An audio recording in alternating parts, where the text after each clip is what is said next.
করে দাও। তোর খামার কিছু বলি রে।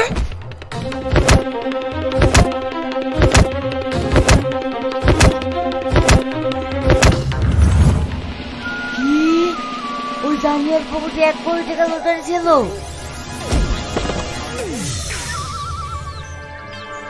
তোমরা সব শেষ করে দিলা ভাই।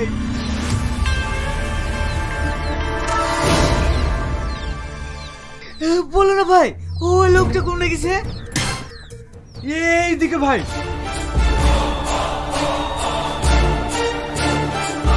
দিশু, এই দিশু, এই দিশু, আমাদের পাওয়া ধন হারিয়ে ফেললাম।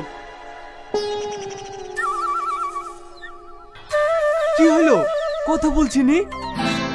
হ্যাঁ হ্যাঁ, তাড়াতাড়ি ওই লোকটা খুশি জাঙ্গিটা লিখতে হবে, তাহলে আমরা কোটিপতি হয়ে যাবো। তুই ঠিক বলি।